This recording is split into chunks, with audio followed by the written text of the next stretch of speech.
இதய ரோஜா. அத்தியாயம் 1. மதுராவுக்கு அன்று ஒரே பரபரப்பாக இருந்தது. என்னவென்று தெரியவில்லை. ஏதோ ஓர் உணர்வு, எதையோ பறிகொடுத்துவிட்ட தவிப்பு. அதே தவிப்புடன் தான் அவசரமாக காலை சமையலை முடித்து வேலைக்கு புறப்பட்டாள். புறப்படும் முன் அதே பரபரப்புடன் மதிய உணவிற்கான டிஃபன் பாக்ஸை தந்தையின் முன் நீட்டிய போது அவர் கண்டுபிடித்து விட்டார். கண்கள் படபடக்க அவள் எதையோ உள்ளுக்குள் போட்டு தவித்து கொண்டிருப்பதை உணர்ந்து கொண்டார் அவர். என்னடா செல்லம், வேலையில் ஏதும் பிரச்சனையா? ஓ முகம் ஒரு மாதிரியா இருக்கிறதே என வினவும் செய்தார்.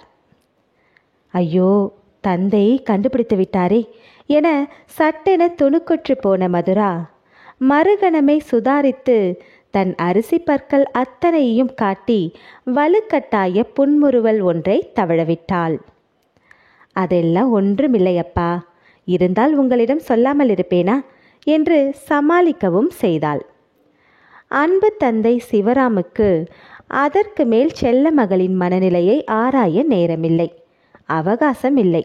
அவரும் அலுவலகத்திற்கு சென்றாக வேண்டும். கடைக்குட்டி வசுதாவை பள்ளிக்கூடத்திற்கு தயார் செய்து தன் ஸ்கூட்டரில் பின்னால் ஏற்றி அவரும் புறப்பட்டு விட்டார். மதுரா பலமாய் கையசைத்து அவர்களை வழி அனுப்பிவிட்டு அதே பரபரப்புடன் உள்ளே நுழைந்தாள். அலமாரியின் நீல பளபளப்பான கண்ணாடியில் தெரிந்த தனது சிவந்த அழகு முகத்தை ஒரு வினாடி உற்று நோக்கினாள். அப்பா கண்டுபிடித்து விட்டாரே, அப்படி என்ன அந்த விஷயம் அவள் முகத்தில் எழுதியா ஒட்டியிருக்கிறது? 20 வயது தங்கச்சிலை போல் பளீரிட்டு தெரிந்த தன் முகத்தையும் தனது வனப்பான உடல் அழகையும் ஒரு கணம் மெய் மறந்து ரசித்தவள், இந்த அழகில் வசந்தன் மயங்காமல் இருக்க முடியுமா என தனக்குத்தானே கேள்வியும் எழுப்பிக்கொண்டாள். வசந்தனை நினைத்த மறு வினாடியே அவள் கண்கள் முழுவதும் அவனது உருவம் விரிந்தது. அந்த பளபளப்பான முடி, பரந்த நெற்றி, ஊசி போல் குத்தும் காந்த விழிகள், செதுக்கிய இறுக்கத்துடன் உதடுகள், திடமான புஜங்கள், நல்ல உயரத்துடன் வனப்பான உடற்கட்டு எல்லாமே அவளை மலைக்கச் செய்தது. வசந்தனை இன்றைக்கு பார்க்க போகின்றோம் என்ற நினைப்பு குபீரென சந்தோஷ நீரூற்றாய் எழுந்து அவளை ஒரு ஆட்டு ஆட்டியது. மதுரா மேலும் அவசரம் கொண்டவளாய் பூஜையறைக்குள் நுழைந்து சுவரில் மங்களகரமாய் போட்டோவில் மாலையுடன் சிரித்து கொண்டிருந்த தாயின் புகைப்படத்தை வணங்கிவிட்டு புறப்பட்டாள். ஹேண்ட்பேக் டிஃபன் பாக்ஸுடன் வீட்டை பூட்டி அவள் புறப்பட்ட போது மணி 9. எப்படியும் பஸ்ஸை பிடித்து விடலாம் என்ற நம்பிக்கையோடு விறுவிறுவென நடந்தாள். மதுரா ஒரு வழியாய் பஸ்ஸை பிடித்து அலுவலகத்திற்கும் வந்தாயிற்று. அலுவலகத்திற்கு வந்தும் பரபரப்பு அடங்கவில்லை. வேலையில் கவனம் செலுத்த முடியவில்லை. வேலை எப்போது முடியும், மாலை எப்போது வரும் என்று மதுரா எதிர்பார்க்க தொடங்கிவிட்டாள். மதுராவின் மனம் கவர்ந்த வசந்தனை ஒரு வாரமாய் சந்திக்க முடியவில்லை. வசந்தனுக்கு வேலை அதிகம், இவ்வாரம் சந்திக்க இயலாது என முன்பே சொல்லிவிட்டான். மதுராவுக்கு அந்த ஒரு வாரத்தை ஓட்டுவதற்குள் போதுமென்றாகிவிட்டது. எதிலுமே லயிப்பில்லாமல் இயந்திரம் போல்தான் நடமாடிக்கொண்டிருந்தாள். எப்போதும் வசந்தன் நினைப்புதான், எதிலும் வசந்தன் முகம்தான். படுத்தாலும் தூக்கம் வந்த பாடில்லை. கண்களுக்குள், கண்ணின் இமைக்குள் வசந்தன் தான் தெரிந்தான். அப்போதுதான் மதுராவுக்கு புரிந்தது, தான் வசந்தனை எவ்வளவு தீவிரமாய் காதலிக்கிறோம். அவனை பார்க்காமல் தன்னால் ஒரு வாரம் கூட இருக்க முடியவில்லையே என்பதை புரிந்து கொண்டாள். பல்லை கடித்து கொண்டு ஒரு வாரத்தையும் மதுரா ஓட்டிவிட்டாள். இன்று திங்கட்கிழமை. இன்று மாலைதான் அவனை பார்க்க முடியும். இன்று வசந்தனை பார்க்க போகிறோம் என்ற இனம் புரியா பரபரப்பு காலையிலேயே அவளை தொற்றிக்கொண்டது. மணி மாலை 5. மதுரா வேலை முடிந்த குஷியோடு புறப்பட்டாள். கடற்கரை பீச் மணலில்தான் வழக்கம் போல் வசந்தன் அவளுக்காக காத்திருந்தான். மதுரா மலர்ச்சியுடன் வந்தாலும் வாடிய முகத்துடன், கவலை தோய்ந்த முகத்துடன் இருந்த வசந்தனை கண்டு அதிர்ந்து போனாள். அத்தியாயம் 2. மதுராவுக்கு ஆச்சரியமாக இருந்தது. 2 வாரம் பார்க்காத ஏக்கத்தில் எவ்வளவு ஆவலாய் அவனை பார்க்க ஓடி வந்திருந்தாள். வசந்தனோ அதை கொஞ்சமும் உணர்ந்து கொள்ளாதவனாய் அசட்டையாய், ஆமாம், வரவில்லை என்றான் மொட்டையாக. அதான் ஏன் என்று கேட்கிறேன். உங்களை பார்க்காமல் நான் எவ்வளவு துடித்து போய்விட்டேன் தெரியுமா? மூச்சு வாங்க மதுரா கேட்டதற்கு எந்த பதிலும் சொல்லாமல் வசந்தன் வானத்தையே வெறித்தான். பின் பெருமூச்சொன்றை உதிர்த்தவனாய், நான் ஞாயிற்றுக்கிழமை பிரின்ஸ் பிளாசாவில் உன்னை பார்த்தேன் என்றான் அமைதியாக. என்ன பார்த்தீர்களா? ஆமாம், உன் முதலாளியுடன் வந்திருந்தாயே, அந்த கண்கொள்ளா காட்சியை பார்த்தேன் என்றான் வசந்தன் விடாப்பிடியாய். வசந்தன் வேண்டுமென்றே முதலாளி வார்த்தையில் அழுத்தம் கொடுத்து கண்கொள்ளா காட்சி என வர்ணித்தது கண்டு மதுரா துடிக்கத்தான் செய்தாள். அவளது துடிப்பு மறுகணமே கோபமாயும் மாறிவிட்டது. பொசுக்கென சிலிர்த்து கொண்டவளாய், இப்போது எல்லாம் புரிந்துவிட்டது என்றாள் முறைப்புடன். என்ன புரிந்தது? உங்கள் கோபம், சலிப்பு எல்லாவற்றுக்குமான காரணம் புரிந்துவிட்டது. எல்லாம் சந்தேக நோய், ஆண்களோட புத்தி என்றாள் பரிகாச குரலில். அவள் பரிகாசத்தை வசந்தன் புரிந்து கொண்டாலும் கோபம் தணியாதவனாய், பின்ன ஒரு வயது பெண் ஆண் ஒருவனுடன் ஊர் சுற்றி கொண்டிருந்தால் அதற்கு என்ன செய்வது? ஒன்றும் செய்ய வேண்டாம். நான் ஒன்றும் அறியா சிறுமி அல்ல, அதை புரிந்து கொள்ளுங்கள். அவர் ஒன்றும் முன்பின் தெரியாதவர் அல்ல, என்னோட முதலாளி. அதனால்தான் பயப்படுகிறேன். இதில் பயப்படுவதற்கு என்ன இருக்கிறது? எதிர்கேள்வி கேட்டவளை ஆச்சரியமாய் தோள்களை சிலுப்பியபடி வசந்தன் பார்த்தான்.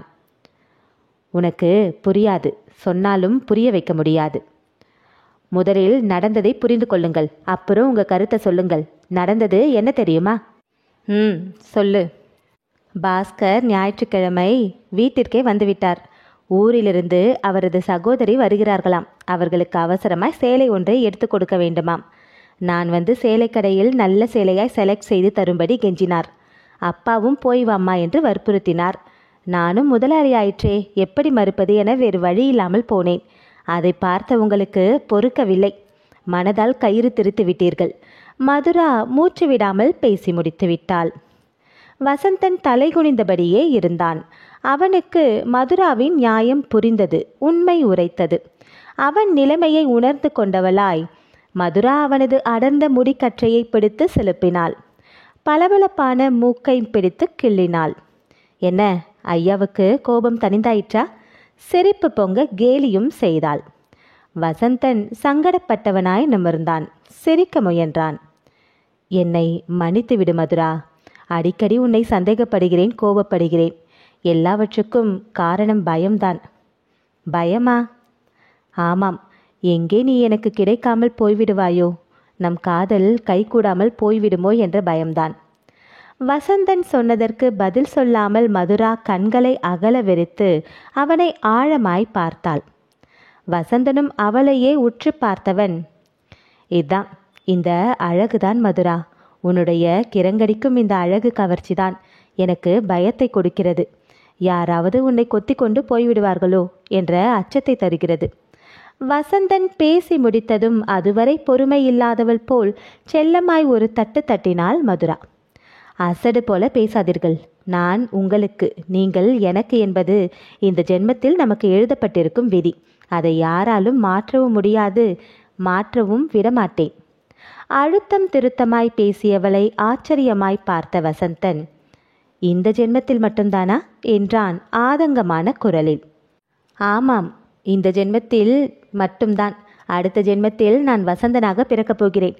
நீங்கள் மதுராவாக பிறந்து கொள்ளுங்கள். மதுரா சொல்லிவிட்டு அடக்க முடியாமல் அரிசி பற்களை காட்டி சிரித்தாள். வசந்தனும் சிரித்தான். பாஸ்கர் உருவில் ஆபத்து வரப்போவதை அவர்கள் இருவரும் அப்போது உணரவில்லை. அத்தியாயம் 3. வீட்டிற்கு வந்து ரொம்ப நேரமாகியும் மதுராவுக்கு கொதிப்பு அடங்கவில்லை. அவள் பார்த்த காட்சி நெருப்பு பந்தாய் அவளை விரட்டியது. அவளால் நம்ப முடியவில்லை. அவளது அப்பாவியான அப்பா இன்னொரு பெண்ணுடன் நெருக்கமாய் நடந்தபடி. நிஜமா? நிஜம்தானா?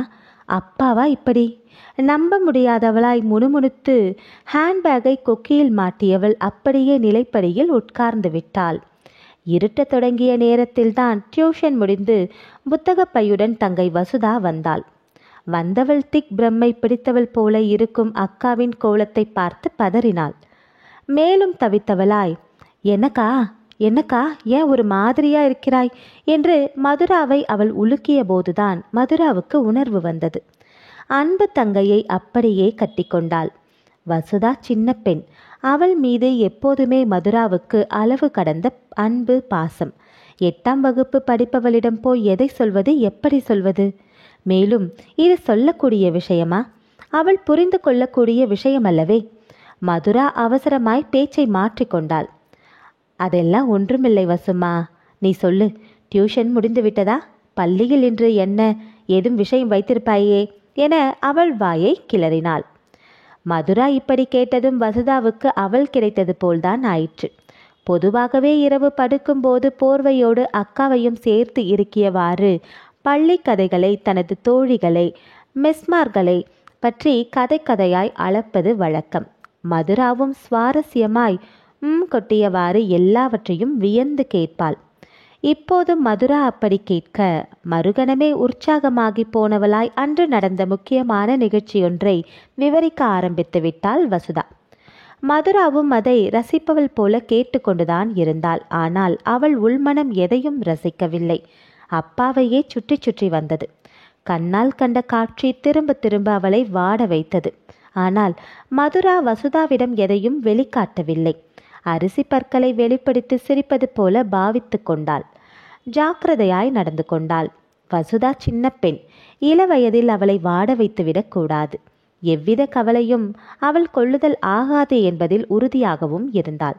ஒரு வழியாக வசுதா பாடம் படித்து உணவு முடித்து தூங்கியும் விட்டாள். இனி இரவு 10 நெருங்கி கொண்டிருந்தது. இன்னும் அப்பா வந்த பாடில்லை. மதுராவுக்கு கலக்கமாகத்தான் இருந்தது. தான் அப்பாவை பார்த்த அந்த கணத்தில் அப்பாவும் அவளை கவனித்து விட்டார். சட்டென திகைத்து சப்த நாடி ஒடுங்க கூனி குறுகி போனது அவர்தானே. குனிந்த தலையை நிமிர்த்தாமல் விறுவிறுவென அகன்றதும் அவள்தானே. தான் அந்த காட்சியை கண்டதும் துடித்தது போல் அவரும் துடிக்கத்தானே செய்திருப்பார். பெற்ற மகளுக்கு எந்த விஷயம் தெரியக்கூடாது என்று மறைத்து வைத்திருந்தாரோ அது தெரிந்துவிட்டதில் பதறித்தானே போயிருப்பார்.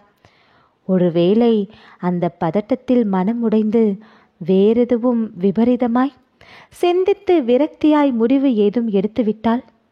ஒரு கணம் நடுங்கியவளாய் கூடத்து சுவரோரம் மாலையுடன் இருந்த அம்மாவின் பெரிய புகைப்படம் முன் போய் கண்கலங்க நின்று கொண்டாள். சிரித்தபடி புகைப்படத்தில் இருந்த தாயார் ஆறுதலாய் பார்ப்பது போல், கவலைப்படாதே, எல்லாம் நல்லபடியாக நடக்கும் மதுரா என்று சொல்வது போல இருந்தது. ஒரு நிமிடம் தாயின் அன்பு முகத்தையே இமைக்காமல் பார்த்தாள். கள்ளம் கபடமற்ற இந்த தாய் முகத்தை அவ்வளவு சுலபத்தில் தந்தையால் எப்படி மறக்க முடிந்தது எனவும் நினைத்தாள். மறுகணம் வெளியே கேட்ட கிணங் கிணங் சைக்கிள் மணியோசை அவளது சிந்தனையை கலைத்தது. அப்பாதான். அப்பாவின் பழைய ஓட்டை சைக்கிளின் ஒற்றை மணியோசைதான். முன்புறம் ஆவலாய் மதுரா தேடிப்போக மகள் என்ன சொல்லப் போகிறாள் என்ற பயம் பொங்க தயங்கி தயங்கி உள்ளே நுழைந்தார் தந்தை சிவராம். அப்பாவை கண்டதும் மதுரா ஏதும் வெளிக்காட்டிக் கொள்ளவில்லை. வழக்கம் போல அவரது டிஃபன் பாக்ஸ் கூடையை வாங்கிவிட்டு இறுகிய முகத்துடன் உள்ளே சென்று விட்டாள். சிவராம் மகளின் முகத்தை ஆராய முயன்று தோற்றுப்போய் முகம் தொங்க உள்கட்டிற்கு சென்றார். மதுரா தயாராய் உணவு எடுத்து வைத்திருந்தாள். குனிந்த தலையுடனே உட்கார்ந்து படபடவென உணவை சாப்பிட்டு முடித்தார் சிவராம். கை கழுவி வசுதா அயர்ந்து தூங்குவதை உறுதி செய்துவிட்டு முன்புறம் வந்தார். அங்கு அவருக்காக கை கட்டி எரிக்கும் விழிகளுடன் காத்து கொண்டிருந்தாள் மதுரா. அவரால் மதுராவின் முகத்தை நிமிர்ந்து கூட பார்க்க முடியவில்லை. ரொம்பவும் சோர்வடைந்தவராய் தளர்ந்த நடையுடன் வந்தவர் அப்படியே உடைந்து விட்டார். மதுக்குட்டி, என்னை மன்னித்து விடம்மா. மறுகணம் சிறு குழந்தை போல் தேம்பி தேம்பி அழ ஆரம்பித்து விட்டார் சிவராம். மதுரா இதை எதிர்பார்க்கவில்லை. அத்தியாயம் 4. தந்தை ஏதும் நொண்டி சமாதானம் சொல்லுவார் என்று எதிர்பார்த்தவளுக்கு குழந்தை போல் அவர் தேம்பி தேம்பி அழ ஆரம்பித்து விட்டது திடுக்கிட செய்தது. அதுவும் செல்லமாய் அன்புழுக அவர் அழைக்கும் மதுக்குட்டி என பாசத்துடன் விழித்து சொன்னது அவள் கல்மனதை கரைத்தது. நெருப்பின் சிகரமாயிருந்தவள் மறுகணமே நீருற்று போல மாறினாள். என்ன இருந்தாலும் பெற்றவர் அல்லவா? அவர் அழுவதை அவளால் எப்படி தாங்கிக் கொள்ள முடியும்? அவசரமாய் முதுகு குலுங்க அழும் அவரை அப்படியே தாங்கி பிடித்து உட்கார வைத்தாள். ஆறுதலாய் அவர் கண்களை துடைத்து, அழாதீர்களப்பா என்று ஆறுதல் படுத்தவும் செய்தாள். அதற்கு மேல் அவர் அழுதால் தானும் உடைந்து அழுது விடுவது போலவும் உணர்ந்தாள். சிவராம் தன் கண்ணீரை துடைத்து அவளது கரங்களை கண்களில் ஒற்றிக்கொண்டார். இந்த பாவியை நீதான் மன்னிக்கணும், மன்னித்து விடம்மா. அவர் மறுபடியும் அரற்றியவரை சமாதானப்படுத்திய மதுரா விஷயத்திற்கு வந்தவளாய், வருத்தப்படாதீர்கள், விஷயத்தை சொல்லுங்கள், யார் அந்த பெண் என்றால் ஆர்வமாய் சிவராமை பார்த்தபடி. மதுரா கேட்டதும் சிவராம் இழுத்து மூச்சு விட்டவர், அது அது ஒரு பெரிய கதை, சொல்கிறேனம்மா என்றார் ஆயாசத்துடன். மதுக்குட்டி, முதலில் ஒன்றை நான் சொல்லிவிடுகிறேன். வெறும் சபலத்தினால் இந்த அசிங்கத்தில் நான் மாட்டிக்கொள்ளவில்லை. ஒரு பெண்ணின் சூழ்ச்சிதான் என்னை இந்த கேவலமான நிலைக்கு தள்ளிவிட்டு விட்டது. எதுவானாலும் இந்த அற்பமானவனை நீதான் பெரிய மனது பண்ணி மன்னிக்க வேண்டும். மன்னிப்பாயாடா? கொஞ்சம் குரலில் கையெடுத்து கும்பிட்டபடி சிவராம் கேட்டதும் மதுரா அரண்டுதான் போய்விட்டாள். உள்ளுக்குள் அவள் மனது வேகமாக துடிக்கத் தொடங்கிவிட்டது. அப்பாவையும் அந்த பெண்ணையும் அவ்வளவு நெருக்கமாய் பார்த்ததும் புது பழக்கம், கூடாத சிநேகம் என்று மட்டும்தான் நினைத்திருந்தாள். ஆனால் அப்பா கையெடுத்து கும்பிடுவதை பார்த்தால் விஷயம் அவள் நினைப்பது போல சாதாரணமானது அல்ல. விவகாரமானதாய் பெரிய சதிவலை ஒன்றில் அப்பா சிக்கிவிட்டதைப் போலல்லவா தெரிகிறது. என்ன விஷயமோ, என்ன நடக்கப் போகிறதோ? கலவரமாகி போனவளாய் தந்தையையே கூர்ந்து பார்த்தாள் மதுரா. சிவராம் அதே சுதியுடன் தொடர்ந்தார். மதுக்குட்டி, நான் கமலத்தை, உன் அம்மாவை எவ்வளவு நேசித்தேன் தெரியுமா? அவள் இறந்த பின்னும் அவள் பிரிவை தாங்காமல் தனியே எத்தனை முறை அழுதிருக்கிறேன், அரற்றி இருக்கிறேன். அப்படி ஒரு சோகத்தில் நான் அலுவலகத்தில் வேலையும் ஓடாமல் மனதில் லயிப்பும் இல்லாமல் கிடந்தபோதுதான் இந்த பெண் எனக்கு அறிமுகமானாள். சிவராம் முடிக்கும் முன்பாகவே, அலுவலகத்திலா? அப்படியானால் என்று மதுரா புருவம் சுருக்க தலையை தாழ்த்திய சிவராம், நீ நினைப்பது சரிதாம்மா. நான் சென்ற வருடம் ரிட்டையர்ட் ஆனேனே, அதற்கு முந்தைய வருடம். இன்னும் சரியாக சொன்னால் நான் கமலத்தை பறிகொடுத்து விட்டு தவித்த 6 மாதத்தில் அவள் குறுக்கிட்டு விட்டாள். வெறும் வெற்றிலையும் சீவல் பாக்கும் வாங்கியதில் ஆரம்பித்ததுதான் இப்படி விபரீதமாகிவிட்டது. என்னப்பா சொல்கிறீர்கள்? வெற்றிலையில் ஆரம்பித்த பழக்கமா? துணுக்குற்று கேட்டவளை அமைதியாக பார்த்த சிவராம், ஆமாம்மா, உனக்கு தான் தெரியுமே, எப்பொழுதுமே வாயில் வெற்றிலையை குதப்பி மென்று கொண்டிருக்காமல் என்னால் ஒரு நிமிடம் கூட இருக்க முடியாதென்று. அந்த பழக்கத்தினால் வந்த வினைதான் இது என்றவர் விரிவாக பெரும் கதை போல் சொல்லத் தொடங்கினார். மதுக்குட்டி, தினம் வெற்றிலையை வாங்குவதற்காக நான் என் ஆஃபீஸ்க்கு எதிரே உள்ள பெட்டி கடைக்கு செல்வேன். வெற்றிலை வாங்கி கொண்டு அந்த கடைக்கு முன்பு உள்ள சின்ன மர பெஞ்சில் உட்கார்ந்து வெற்றிலையும் சுண்ணாம்பையும் பாக்குத்தூளுடன் கலந்து வாயில் போட்டுக்கொண்டு தான் அலுவலகத்திற்குள்ள காலடி எடுத்து வைப்பது வழக்கம். அப்படி அந்த வெற்றிலை வாங்கும் பெட்டி கடையில் தான் இந்த பொன்னம்மாள் எனக்கு அறிமுகமானா. பொன்னம்மாளா? ஆம், அதுதான் அவள் பெயர். பார்க்க சாதாரணமாய் தான் இருப்பா, இனிக்க இனிக்க பேசுவா. நானும் அதில் மயங்கிதான் பேச்சு கொடுத்தேன். அவள் உள்குணத்தை, விஷமானதை அறியாமல் பழக ஆரம்பித்தேன். அப்போதுதான் அந்த விபரீதம் நடந்துவிட்டது. விபரீதமா? ஆமாம் மது, எனது வெகுளியான பழக்கத்தை அவளது சூழ்ச்சிக்கு நன்கு பயன்படுத்தி கொண்டாள். எனக்கும் அவளுக்கும் அசிங்கமான தொடர்பு இருப்பது போல அவளை கதை கட்டிவிட்டா. அவளுள் ஒரு தருதலை தம்பி வேறு. அவன் ஒரு நாள் ஊரை கூட்டி பெரிய ரவுடி போல என் சட்டையை பிடித்து கொண்டான். என்ன, உங்கள் சட்டையை பிடித்து கொண்டானா? துணுக்குற்று போய் கேட்டவளை சமாதானப்படுத்தியவாறு சிவராமன் தொடர்ந்தார். அந்த கன்றாவியை ஏன் கேட்குறம்மா? அவங்க பணம் பிடுங்கும் சூழ்ச்சியில் நான் வகையாக மாட்டிக்கிட்டேன். அவன் என் உடம்பை உழுக்குவது போல இறுக்கி பஞ்சாயத்து பண்ணான். மாதம் 500 ரூபாயை தவறாமல் நான் பொன்னம்மலாக்கு கொடுத்து வரணுமா, இல்லைன்னா என்னை உண்டு இல்லைன்னு பண்ணிடுவானாம். அப்போது தான் அக்காவும் தம்பியும் சேர்ந்து நடத்திய நாடகத்தை, சூழ்ச்சியை என்னால் புரிந்து கொள்ள முடிந்தது. ஆனாலும் என்ன பயன்? யார் நான் சொல்வதை நம்ப போகிறார்கள்? யார் நியாயம் பேசி எனக்காக அந்த ரவுடியிடம் வாதாட முடியும்? அதனால் ஒரு முடிவுக்கு வந்தேன். வம்பு தும்பிற்கு போகாமல் மாதம் 500 ரூபாயை கொடுத்து விடுவது என ஒப்புக்கொண்டேன். அதன்படியே இன்று வரை அந்த ராட்சசிக்கு எந்த தப்பும் செய்யாமலே மாதம் 500 ரூபாயை தண்டமாய் கொடுத்து வருகிறேன். இதுதாம்மா நடந்தது. சிவராம் முடிந்ததும், அப்படியானால் இன்று பஜாரில் அந்த பெண்ணுடன் உங்களை பார்த்தது என தன் சந்தேகத்தை மதுரா வினவினாள். அதுவும் ஒரு கன்றாவிதான். வழக்கம் போல மாதம் பிறந்து விட்டதேன்னு 500 ரூபாயை கொடுக்க அவளிடம் போனேன். பணத்தை அப்படியே பிடுங்கி கொண்டவள், இட்லி கடை ஒன்று ஆரம்பிக்க போகிறேன், மார்க்கெட்டில் பழைய கொப்பரை கெட்டில் பாத்திரம் ஒன்று வாங்கணும், துணைக்கு நான் வரணும்னு மழுக்காத குறையா என்னை கூட்டி சென்று விட்டாள். என்ன செய்கிறது?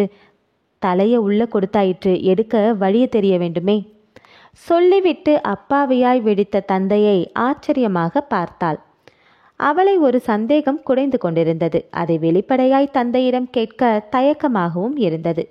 ஆனாலும் வேறு வழியில்லை, அவள் கேட்டுதான் ஆக வேண்டும்.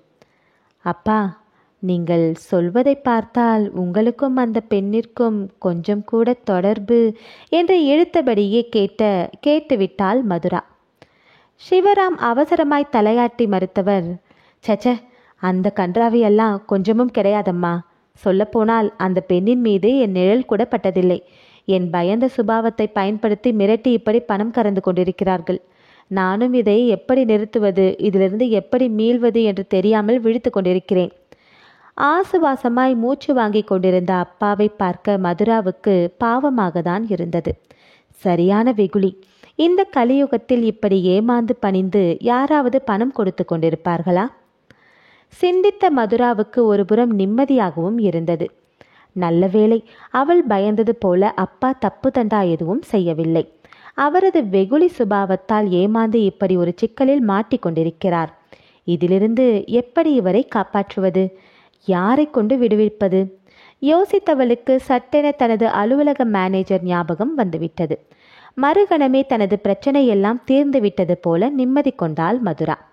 மறுநாள் அவள் நினைத்தபடியே அலுவலக மேனேஜர் தனக்கு தெரிந்த போலீஸ் உயர் அதிகாரி மூலம் மதுராவின் தந்தனையின் பிரச்சனையை தீர்த்து வைத்தார்.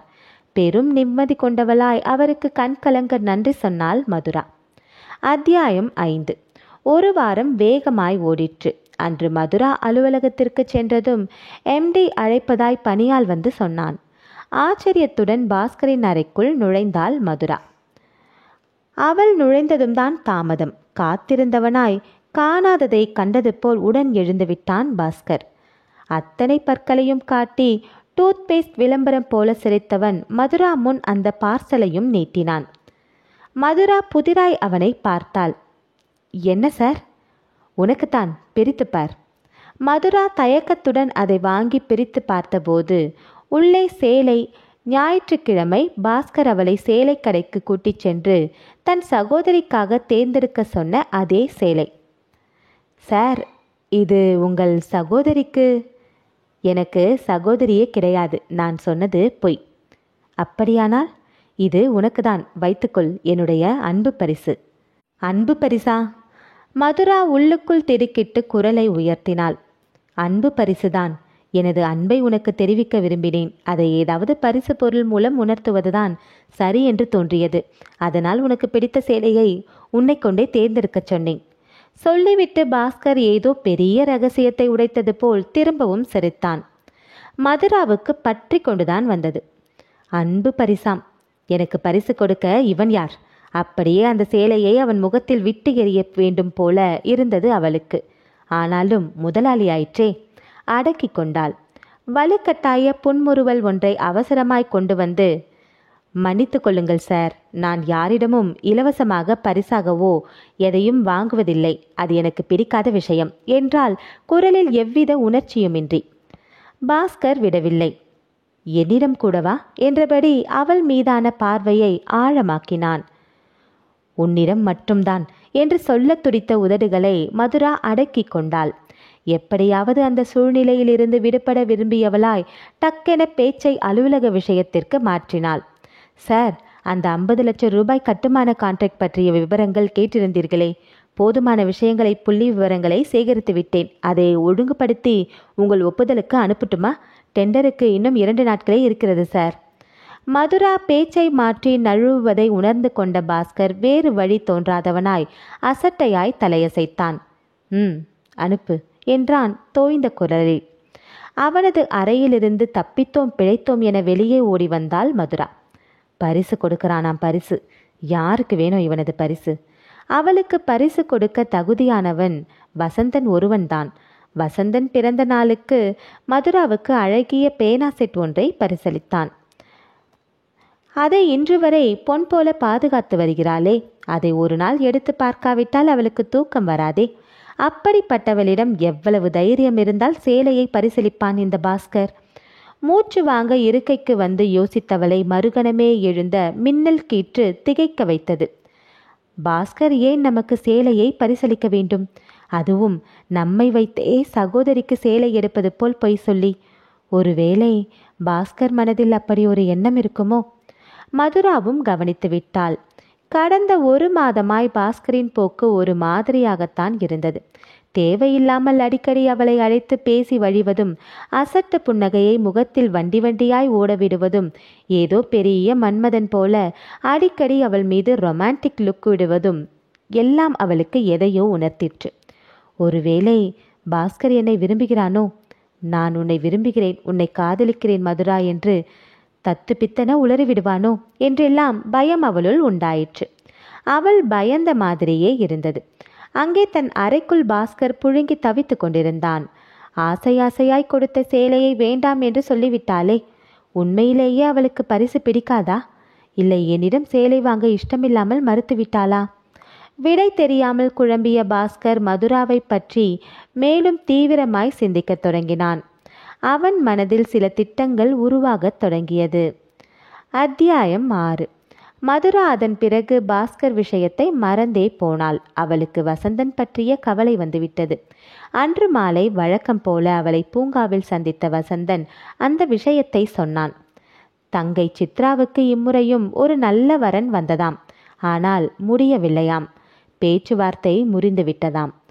வருத்தம் தோய்ந்தவனிடம், ஏன் வசந்தன் என கேள்வி கேட்க வினோதமாக பார்த்தான் அவன். வேற என்ன, அதிக நகை கேட்கிறார்கள், அதிக பணம் கேட்கிறார்கள், நான் எங்க போறது? கைகளை பிசைந்தவனை பரிதாபத்தோடு பார்த்தாள் மதுரா. அவளையும் கவலை பற்றி கொண்டது. சித்ராவுக்கு நல்ல இடத்தில் கல்யாணம் செய்துவிட்டுதான் வசந்தன் தன்னை பற்றி யோசிக்க முடியும். சித்ராவுக்கு வரனமையாமல் தள்ளி போக போக அவர்களது திருமணமும் அல்லவா கைகூடாமல் தள்ளி போய் கொண்டிருக்கிறது. இருவரும் மணல் பரப்பினை கைகளால் கீறியபடி வெறித்த பார்வையுடன் ரொம்ப நேரம் உட்கார்ந்திருந்தனர். சிறிது நேரத்தில் வசந்தன் தான் நிமிர்ந்து மௌனம் கலைத்தான். மதுரா, நாளை சனிக்கிழமை உனக்கு லீவு தானே? மதுரா தலையசைத்தாள். அப்படியானால் நாளைக்கு வீட்டுக்கு வாயேன். சித்ரா உன்னை பார்த்து ரொம்ப நாளாயிற்று என்றாள். அவளுக்கு உன்னிடம் பேசினால் மனபாரம் குறையும். கண்டிப்பாக வருகிறேன் என்றாள் மதுரா. மறுநாள் மாலை சொன்னபடியே சித்ராவுக்கு பிடித்த மைசூர் பாகை வாங்கி கொண்டு வசந்தன் வீடு நோக்கி போனாள் மதுரா. வசந்தன் வீடு மில்லிற்கு பக்கத்தில் உள்ள ஆசிரியர் காலனியில் இருந்தது. வசந்தனின் தந்தை குருநாதர் தமிழ் ஆசிரியராக பணியாற்றி ஓய்வு பெற்றவர். வேலை பார்க்கும் காலத்திலே லோன் போட்டு வீட்டையும் கட்டிவிட்டார். வீடு பார்ப்பதற்கு சிறிதாய் இருந்தாலும் சிறு சிறு அறைகளுடன் அழகாகவும் இருக்கும். முன்புறம் விஸ்தாரமான புல்தரை, சுற்றிலும் காற்றோட்டமான திறந்த வெளி. வசந்தனுக்கு செடி வகைகளில் தோட்ட வேலைகளில் அதீத ஈடுபாடு உண்டு. ரோஜா செடிகள், குரோட்டன்ஸ், மணி பிளான்ட் என வீட்டை சுற்றி விதவிதமான செடிகளை நட்டு வைத்து பூந்தோட்டம் போல ஆக்கியிருந்தான். வழக்கம் போல அவைகளை ரசித்தபடி மதுரா வீட்டினுள் நுழைந்தாள். முகப்பறையிலே ஏதோ புத்தகத்தை புரட்டி கொண்டிருந்த வசந்தன் முகம் மலர்ந்து ஆவலாய் அவளை வரவேற்றான். சித்ரா, யார் வந்திருக்காங்க பாரு என்றான் உற்சாகமாய். உள்ளிருந்து சித்ரா ஓடோடி வந்தாள். மதுராக்கா என்று அவள் கைகளை பிடித்து கொண்டாள். மைசூர் பாக்கை அவள் கைகளில் திணித்த மதுரா, முதலில் நீ உனக்கு பிடித்த இனிப்பு சாப்பிடுவியா, பிறகு நாம் மணிக்கணக்கா பேசுவோமா என்றால் சிரிப்பு பொங்க. சொன்னபடியே கிணற்றடி பக்கம் உட்கார்ந்து இருவரும் பேச ஆரம்பித்து விட்டனர். வசந்தனும் அவர்கள் பேசட்டும் என்று தலையிடாமல் முன்புறமே இருந்து விட்டான். மதுராதான் அடிக்கடி திரும்பி வசந்தன் வரமாட்டானா என்று, தங்களோடு பேச்சில் கலந்து கொள்ள மாட்டானா என்று ஏங்கிக் கொண்டிருந்தாள். மதுரா எதிர்பார்த்தபடி கடைசி வரை வசந்தன் வரவே இல்லை. பேசி முடித்து அவள் கிளம்பும் போதுதான் பஸ் ஸ்டாப் வரைக்கும் அவளுக்கு துணையாய் வருவதாய் வசந்தன் கிளம்பினான். அப்பாடா, இப்பவாவது வந்தானே என ஆறுதல் பட்டவளாய் மதுரா சித்ராவிடமும் குருநாதரிடமும் விடை பெற்று வசந்தனுடன் புறப்பட்டாள். நடக்கையிலேயே அவளை அறியாமலே அடிக்கடி வசந்தனை திரும்பி பார்த்தபடி நடந்தாள். அவனது அடர்ந்த முடி, பரந்த நெற்றி, நல்ல உயரத்துடன் கூடிய வனப்பான உடற்கட்டு, பளபளப்பான முகம் எல்லாமே வசீகரமாய் பார்த்து கொண்டே இருக்க வேண்டும் போல இருந்தது. வசந்தனும் அவள் தன்னை பார்ப்பதை உணர்ந்து அவனும் கண்களை விரித்து பார்த்தான். தங்க பதுமை போன்ற மதுராவின் அழகு, அவளது உடம்பில் ஓடும் இயற்கையான நளினம் எல்லாம் அவனை கிறங்கடித்தது. நிச்சயம் இவள் பேரழகிதான் என முணுமுணுத்து கொண்டான். வசந்தனும் தன்னையே பார்ப்பதை உணர்ந்து மதுரா நாணமுற்றவள், என்ன சொன்னீர்கள் என்றால் அவன் பேசியதை கேட்டுவிட்டதைப் போல. ஒன்றுமில்லை, நீ பேரழகிதான், அதில் எவ்வித சந்தேகமும் இல்லை என்றான் சிரித்தபடி. அப்படியா? மதுரா போலியாய் வியப்பு காட்டினாலும் உள்ளூர ரொம்பவும் மகிழ்ந்தவளாய் அவனையே பார்த்தாள். ஆனால் இந்த பேரழகை சொந்தமாக்கிக் கொள்ள முடியவில்லை என்றுதான் கவலையாய் இருக்கிறது. எட்டி நின்றே ரசித்து கொண்டிருக்கிறேன். ஏனாம், எல்லாம் சித்ரா விஷயம்தான். அவளுக்கு ஒரு வரன் தேடுவதற்குள் போதும் போதும் என்றாகிவிட்டது. நமக்கேற்ற, நாம் விரும்புகிற வரன் அமையுமா என்று கவலையாயும் இருக்கிறது. கவலைப்படாதீர்கள், கண்டிப்பா அமையும் என்று மதுரா ஆறுதல் படுத்தினாள். இருவரும் பஸ் ஸ்டாப்பை நெருங்கிக் கொண்டிருந்தார்கள். பஸ் ஸ்டாப் இன்னும் தொலைவில் இருக்கக்கூடாதா என்று மதுரா நினைத்தாள். அப்படியே பஸ் ஸ்டாப்பை அடைந்து விட்டாலும் உடன் பஸ் வரக்கூடாது என உள்ளூர வேண்டியும் கொண்டாள். வசந்தன் பேச்சை மாற்றி அவள் வேலை பற்றி, தந்தையை பற்றியெல்லாம் அக்கறையாய் விசாரிக்க ஆரம்பித்து விட்டான். மதுரா பெருமிதம் அடைந்தவளாய் பதில் கூறியவள் அவனையும் ஒரு நாள் தன் வீட்டிற்கு வரும்படி அழைத்தாள். வசந்தனும் சம்மதித்து அடுத்த வாரம் வருவதாய் உறுதியளித்தான். இருவரும் சேர்ந்து நடந்ததாலோ என்னவோ தோளும் தோளும் இடித்து கைகள் உராய்ந்து அவர்களை அறியாமலே விரல்களோடு பின்னிக் கொண்டனர். வசந்தனும் சரி, மதுராவும் சரி, தற்செயலாய் நடந்த கைகோர்ப்பை விளக்க மனமில்லாமல் நடந்தனர். மனதிற்குள் இனம் புரியாத சந்தோஷம் கிளர்ச்சியாய் இருவரையும் தாக்கியது. அவர்கள் அப்படி ஜோடியாய் கைகோர்த்தபடி நெருக்கத்துடன் நடந்து செல்வது எதிர் பிளாட்பாரத்தில் தற்செயலாய் நடந்து கொண்டிருந்த பாஸ்கரின் கழுகு கண்களில் விழவும் செய்தது. அத்தியாயம் 7. பாஸ்கர் அந்த காட்சியை சற்றும் எதிர்பார்க்கவில்லை. அவன் ஆசையாய் நினைத்து கொண்டிருக்கும் மதுராவோடு இன்னொருவன், இருவரும் நெருக்கமாய் கைகோர்த்து செல்வதைக் கண்டு துடித்து போய்விட்டான். அவனால் ஒரு கணம் நம்பக்கூட முடியவில்லை. நம்பாதவனாய் கண்களை உருட்டி உற்று பார்த்தான். சந்தேகமே இல்லை, அது மதுராவேதான். கூட செல்லும் அந்த இளைஞனை உற்று பார்த்தான். பாஸ்கருக்கு அவனை இதற்கு முன் பார்த்த ஞாபகம் கொஞ்சமும் இல்லை. இருந்தும் அவன் யார் என்று உடனே கண்டுபிடித்து விட வேண்டும் என்ற நினைப்பில் கண்களை அகல விரித்து அவனை நன்கு படம் பிடித்து கொண்டான். அதற்கு மேல் அந்த காட்சியை பார்க்க சகிக்காதவனாய் டக்கென காரில் ஏறி பங்களாவுக்கு திரும்பிவிட்டான். வந்தவன் படுக்கையில் விழுந்து தீவிரமாய் யோசித்தான். தான் கொடுத்த சேலையை மதுரா ஏன் வாங்காமல் மறுத்துவிட்டாள் என்பதற்கான காரணமும் அவனுக்கு புரிந்தது. ஆக மதுராவுக்கு ஒரு காதலன் இருக்கிறான். மதுரா அவனை காதலிக்கிறாள். அவன் யார் என்று கண்டுபிடித்தாக வேண்டும். பாஸ்கர் தீவிரமாய் யோசித்தவனுக்கு சட்டென அவனது துப்பறியும் நண்பனின் நினைவு வந்துவிட்டது. அவன் பெயர் குமார். நகரில் பிரைவேட் டிடெக்டிவ் ஏஜென்சி ஒன்று நடத்தி வருபவன். தனிப்பட்ட முறையில் தன்னை தேடி வரும் வாடிக்கையாளர்களுக்காக ஜேம்ஸ் பாண்ட் போல் செயல்பட்டு தேவைப்படும் விஷயங்களை ரகசியமாய் திரட்டி தருபவன்.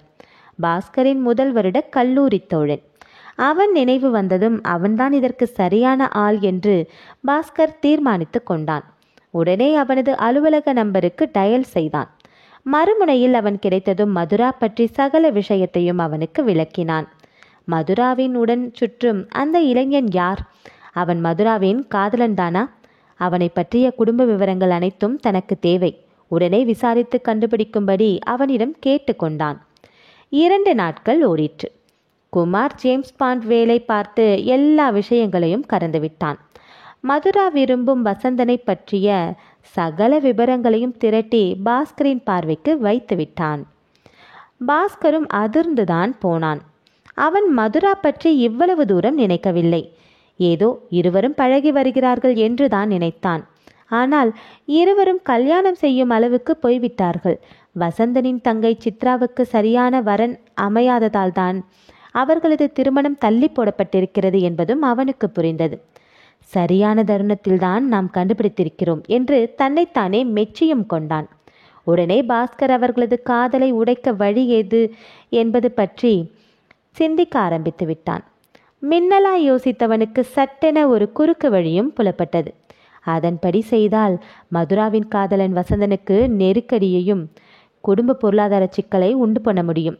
அப்படி உண்டு பண்ணினால் அவர்களது காதலுடைய வாய்ப்பு இருப்பதாகவும் எண்ணினான். அப்படி வசந்தனுக்கு இடைஞ்சல் கொடுக்க பாஸ்கர் தேர்ந்தெடுத்த வழியும் கொடூரமானதுதான். வசந்தன் வேலை பார்ப்பது ஃபைனான்ஸ் கம்பெனி ஒன்றில்.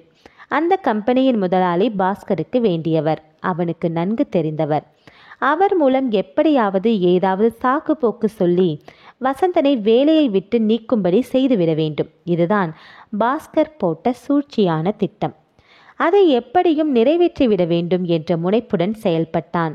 வெற்றியும் கண்டான். அடுத்த ஒரு வாரத்தில் பாஸ்கர் நினைத்தபடியே திடுமென வசந்தனுக்கு வேலையும் போயிற்று. அத்தியாயம் 8. வசந்தன் அதை எதிர்பார்க்கவில்லை. திடுமென அவனுக்கு சஸ்பென்ஷன் ஆர்டர் கொடுக்கப்பட்டது.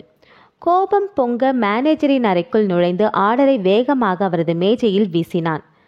மேனேஜர் நிதானமாக பார்த்தார், விளக்கினார். வேலைக்கு தேவையான திறமை அவனிடம் இல்லையாம். வேலையில் சுறுசுறுப்பு காட்டுவதில்லையாம். அதனால்தான் வேலையிலிருந்து தூக்கிவிட்டார்களாம். மேனேஜர் சொல்ல சொல்ல வசந்தனுக்கு ஆவேசம் பொங்கியது. அடக்கி கொண்டான். வேண்டுமென்றே தன் மீது பழி சுமத்தி வேறு ஏதோ ஒரு காரணத்திற்காக வேலையை விட்டு நீக்கிவிட்டார்கள் என்பதையும் புரிந்து கொண்டான். அது புரிந்ததும் அவர்களிடம் அவனுக்கு கெஞ்ச மனமில்லை. உங்கள் வேலையும் வேண்டாம், மண்ணும் வேண்டாம் என்ற வீராப்புடன் வெளியே வந்துவிட்டான். வசந்தன் வேகமாய் வெளிவந்து விட்டானே தவிர அவனுக்கு என்ன செய்வதென்றே தெரியவில்லை. வெளியே போகாமல் 2 நாள் வீட்டிற்குள் முடங்கி கிடந்தான். மதுராவுக்கு வசந்தனுக்கு வேலை போய்விட்ட விஷயம் எப்படியோ தெரிந்துவிட்டது. துடித்து போய் அன்று மாலையே அவனை பார்க்க வந்து விட்டாள். சோகமாயிருந்தவனை ஆறுதல் படுத்தினாள். வசந்தன், இதற்கு போய் ஏன் வருந்துகிறீர்கள்? இந்த வேலை போய்விட்டால் இன்னொன்று. வசந்தன் சோகம் விளங்காமல் புன்னகைத்தான். அப்படித்தான் நானும் நினைத்தேன் மதுரா. ஆனால் சொல்லுங்களேன். வேலை தேடி ஒவ்வொரு அலுவலகமாய் ஏறி இறங்கும் போதுதான் அது எவ்வளவு கஷ்டமானது, குதிரை கொம்பான விஷயம் என்பது புரிகிறது. அப்படியா? வேலை தேடி முயற்சி செய்தீர்களா? வசந்தன் தலையசைத்தான். மதுரா, நானும் ஓரளவு பரிச்சயமான 4-5 அலுவலகங்களுக்கு சென்று கேட்டு பார்த்து விட்டேன். யாரும் பிடி கொடுத்து பேசுவதில்லை. வேலை கிடைப்பதற்கான சாத்தியமும் இல்லை போலவே தோணுகிறது. மதுரா நெற்றியில் கை வைத்து தீவிரமாய் சிந்தித்தவள் சட்டென பிரகாசம் வந்தவளாய் நிமிர்ந்தாள். வசந்தன், என்ன மதுரா? எனக்கு ஒரு யோசனை தோன்றுகிறது. யோசனையா? ஆமாம், பேசாமல் எங்கள் கம்பெனியில் வேலைக்கு சேர்ந்து விடுகிறீர்களா? உங்கள் கம்பெனிலா? ஆமாம், எங்கள் எம்டி எனக்கு ரொம்ப தெரிந்தவர்தான். நிர்வாக பிரிவிற்கு திறமையான ஆட்கள் தேவை என அடிக்கடி சொல்லி கொண்டிருந்தார். அப்படியானால் எனக்கு வேலை கிடைக்குமா? கண்டிப்பாக கிடைக்கும். நான் சொன்னால் மறுபேச்சின்றி உங்களை அப்பாயின்மெண்ட் ஆர்டரை கொடுத்து விடுவார். வசந்தன் மறுபடியும் சிந்தனைக்கு தாவ அவனை பிடித்து உலுக்கினாள். என்ன யோசிக்கிறீர்கள்? ஒன்றுமில்லை. உன் கம்பெனியில் உன் அருகிலேயே உட்கார்ந்து வேலை பார்ப்பது எவ்வளவு சுகமாக இருக்கும் என்று எண்ணி பார்த்தேன். வசந்தன் அப்படி சொன்னதும் மதுராவும் மலைக்கதான் செய்தாள். வசந்தனுக்கு மட்டும் அவளது கம்பெனியில் வேலை கிடைத்து விட்டால் எப்படி இருக்கும்? தினம் தினம் நொடிக்கு நொடி அவனது முகத்தை பார்த்து கொண்டே இருக்கலாமே. ஒரு கணம் தன்னை மறந்து கனவுலகில் சஞ்சரித்தவள் நினைவுகளில் மீண்டு சுயநினைவிற்கு வந்தாள். வசந்தன், நாம் காலம் தாழ்த்த வேண்டாம். நாளை காலை சரியாக 10 மணிக்கு என்னுடைய அலுவலகம் வந்து விடுங்கள். உங்கள் வேலை விஷயமாய் எம்டியிடம் பேசிவிடுவோம். மதுரா சொல்ல உற்சாகமாய் தலையசைத்தான் வசந்தன். மறுநாள் காலை 10 மணி. எம்டி பாஸ்கரின் பிரத்யேக அறைக்குள் வசந்தனுடன் நுழைந்தாள் மதுரா. வசந்தனை கூட்டிக் கொண்டு தன்னை பார்க்க வந்த மதுராவை கண்டு திடுக்கிட்டு போனான் பாஸ்கர். அத்தியாயம் 9. பாஸ்கருக்கு ஒரு கணம் ஒன்றும் புரியவில்லை. தான் யாரை திட்டம் போட்டு வேலையை நீக்க செய்தேனோ அவனோடு மதுரா தன் அறைக்குள் நுழைந்தது அவனை அதிர செய்தது. ஒருவேளை தனது குட்டு வெளிப்பட்டு விட்டதோ, வசந்தனுக்கு வேலை போக தான் காரணம் என்பதை மதுரா கண்டுபிடித்து விட்டாளோ என்று பயந்து போனான். ஆனால் மதுரா புன்னகையுடன் வந்தது அவனது பயத்தை போக்கியது. முதல் முறையாக நேருக்கு நேர் வசந்தனை பார்த்தான். அவன் முகத்தில் பொறாமை பொங்கி வழிந்தது. அவனுக்கே சொந்தமான மதுராவை அபகரிக்க வந்தவன் போல் வசந்தனை முறைத்தான், பார்வையால் விழுங்கினான். அவனது நோக்கம் புரியாமல் தன்னைத்தானே பாஸ்கர் உற்று பார்ப்பதாய் நினைத்து வசந்தனும் பவ்யம் பொங்க கை கூப்பினான். மதுரா தன் முத்துப்பற்கள் அத்தனையும் காட்டியவாறு வசந்தனை அறிமுகப்படுத்தினாள். சார், இவர் பெயர் வசந்தன், என்னுடைய நெருங்கிய உறவினர். எம்காம் படித்திருக்கிறார். கணக்கு வழக்குகளில் நல்ல திறமைசாலி. தற்சமயம் இவருக்கு வேலை இல்லை. நம் அலுவலகத்தில் ஏதும் வேலை இருக்குமா சார்? கொஞ்சம் குரலில் மதுராவின் குரல் ஒலித்தபோது பாஸ்கர் கிறங்கிதான் போனான். அவனது உள்மனம் கூடவே ஆனந்தமாய் குதித்தது. வசந்தனை வேலையை விட்டு தூக்கியதே நான் தான். என்னிடமே வேலை கேட்டு வந்துவிட்டாயா? நல்ல வேடிக்கைதான். நினைத்தபடியே சிந்திப்பவன் போல நெற்றியில் கை வைத்து கொண்டான் பாஸ்கர். உள்ளபடியே அவனது மனம் வேகமாக சிந்தித்தது, மின்னலாய் கணக்கிட்டது. இந்த வசந்தனுக்கு நாம் வேலை கொடுக்காவிட்டால் நிச்சயம் எங்காவது வேலைக்கு சேர்ந்து விடுவான். பின் நாம் நினைத்த பொருளாதார சிக்கலை அவனுக்கு உண்டு பண்ண முடியாது. அதற்கு பதில் நாமே வேலை கொடுத்து நமக்கு கீழ் அவனை வேலைக்கு வைத்து கொண்டால்? எண்ணி பார்த்த பாஸ்கருக்கு அதுவும் சிறந்த யோசனையாகவே தோன்றியது.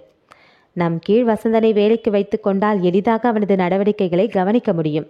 அதுவே மதுராவிடமிருந்து வசந்தனை பிரிப்பதற்கு வசதியாய் இருக்கும். பாஸ்கர் மனதுக்குள் எண்ணியவன் மதுராவின் வேண்டுகோளை உடனே ஏற்றுக்கொண்டான். வசந்தனுக்கு உடனடியாக நிர்வாக பிரிவில் வேலையும் போட்டு கொடுத்தான். வேலை கிடைத்ததும் வசந்தனும் மதுராவும் அடைந்த மகிழ்ச்சிக்கு அளவே இல்லை. பாஸ்கருக்கு காலில் விழாத குறையாய் தங்களது நன்றியை தெரிவித்துவிட்டு வெளியே வந்தனர். அறையை விட்டு வெளிவந்ததும் வசந்தன் மதுராவின் கைகளை பிடித்து கொண்டு, ரொம்பவும் நன்றி மதுரா, இந்த உதவியை ஒருபோதும் மறக்க மாட்டேன் என்றான் கண் கலங்க. மதுரா ஒரு கணம் நெகிழ்ந்து போனவள் அவனை உலுக்கி, என்ன இது, எனக்கு போய் நன்றி அது இதுவென சொல்லிக்கொண்டு என செல்லமாய் கடிந்தவள், எம்டிக்கு தான் நன்றி சொல்ல வேண்டும். அவர் இப்படி உடன் வேலை கொடுத்து விடுவார் என்று நான் கொஞ்சமும் நினைக்கவில்லை. மதுரா வியக்க வசந்தனும் ஆச்சரியம் பொங்க, ஆமா மதுரா, நான் கூட என்னவோ நினைத்தேன். உன் முதலாளி ரொம்பவும் நல்லவராக இருக்கிறார்.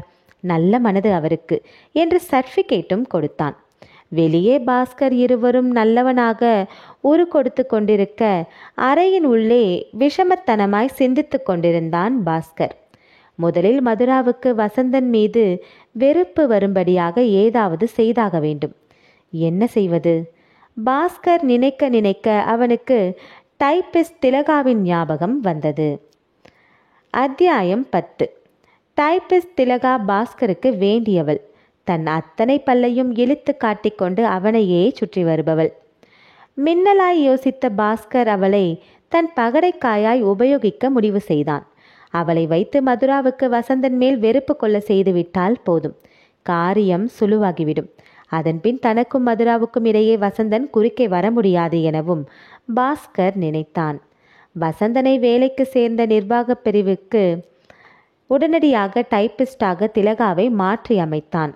அதன்படி வசந்தனும் திலகாவும் ஒரே அறையில் எதிரெதிர் இருக்கையில் வேலை பார்க்கும்படி ஆயிற்று. திலகாவும் சலசலவென பேசக்கூடியவள்.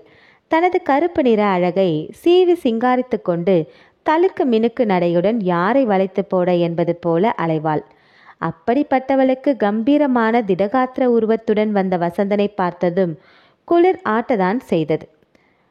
ஹலோ, உங்க பேரு வசந்தனா என்று முதல் நாளே வசந்தனிடம் பேச்சு கொடுத்து விட்டாள். வசந்தன் தலையாட்டியதும், நிஜமாகவே வசந்தம் மாதிரி தான் இருக்கீங்க என்றவள், என்னோட பெயர் உங்களுக்கு தெரியுமா என்றால் புதிர் போடுபவள் போல. வசந்தன் நெற்றியை சுருக்கியபடி அவளை பார்த்தான். என்னோட பெயர் திலகா. என்னை பார்த்தா உங்களுக்கு என்ன தோணுது என்றாள் மறுபடியும். வசந்தனுக்கு ஒன்றுமே புரியவில்லை. அவளை மேலும் உற்று பார்த்துவிட்டு உதடுகளை பிதுக்கினான். ஒன்றும் தோன்றவில்லை. நீங்கள் என்ன சொல்ல வருகிறீர்கள்? அட, இது கூடவா புரியவில்லை? என் முகத்தை நன்றாக உற்று பாருங்கள். தெரியவில்லை? என் அழகு பளிச்சிடவில்லை? நான் கல்லூரியில் மிஸ் குயினாக தேர்ந்தெடுக்கப்பட்டவள். எங்கள் கல்லூரியிலேயே நான் தான் பேரழகி. அதைத்தான் சொல்ல வந்தேன். திலகா கதை போல சொல்லி முடிக்க அவளது சுய தம்பட்ட கதையை பொறுமையாய் கேட்டுக்கொண்ட வசந்தன், அப்படியா என போலி வியப்பும் காட்டினான். ஆனால் திலகா அத்தோடு விடவில்லை. மறுபடி அவனிடம் பேச்சு கொடுத்தாள். ஒன்றுமில்லாத விஷயத்தை பெரிதாய் சொல்லி ஹாஷ்யம் கண்டது போல் சிரிக்கவும் செய்தாள். வசந்தனுக்குத்தான் எரிச்சலாய் இருந்தது. இப்படி ஒரு அறுவையிடம் போய் வசமாய் மாட்டிக்கொண்டோமே என்று அவஸ்தை கொண்டான். அவனால் அலுவலக நேரத்தில் மதுராவை சந்திப்பது கூட கடினமாயிற்று. மதுரா வேறு பிரிவில் இருந்தாள். மெனக்கெட்டு அவளை தேடி சென்று பேசவும் முடியாது. மற்ற ஊழியர்கள் முன் அப்படி பேசுவது நாகரிகமாயும் இருக்காது. மதிய இடைவெளியின் போதுதான் மதுராவை பார்த்து பேச முடியும். அவன் டிஃபன் பாக்ஸுடன் சாப்பாட்டு அறைக்குள் நுழையும் போதே சிவபூஜை வேலை கரடி போல திலகா அங்கு தயாராய் காத்திருப்பாள். மதுராவுக்கும் வசந்தனுக்கும் வேறு வழி தெரியவில்லை. முகத்தில் அடித்தாற்போல் திலகாவிடம் பேச முடியாதவர் எல்லாவற்றையும் சகித்து கொண்டு இருப்பார்கள். திலகா அவர்களது நிலையை புரியாது விடாது சலசலக்க தொடங்கிவிடுவாள். திலகா விடாது வசந்தனையே துரத்தி பேசுவது கண்டு பாஸ்கர் குளிர்ந்து போனான். அவன் எப்படி நினைத்தானோ அப்படியே காரியங்கள் நடப்பது கண்டு மகிழ்ச்சி அடைந்தான். அவன் உன்னிப்பாய் கவனித்ததில் அவனுக்கு ஒரு விஷயம் தெளிவாய் புரிந்தது. திலகாதான் ஆவலாய் வசந்தனை தேடி போய் பேசுகிறாளே தவிர வசந்தன் அவளை விட்டு விலகியே சென்று கொண்டிருந்தான். ஆக அவனுக்கு திலகா மேல் கொஞ்சமும் ஈடுபாடு வரவில்லை. அவன்தான் மதுராவை காதலிக்கிறானே, பிறகு ஏன் திலகாவை நிமிர்ந்து பார்க்க வேண்டும்? யோசித்த பாஸ்கர் மனதில் விபரீதமாய் திட்டம் ஒன்றும் எழுந்தது.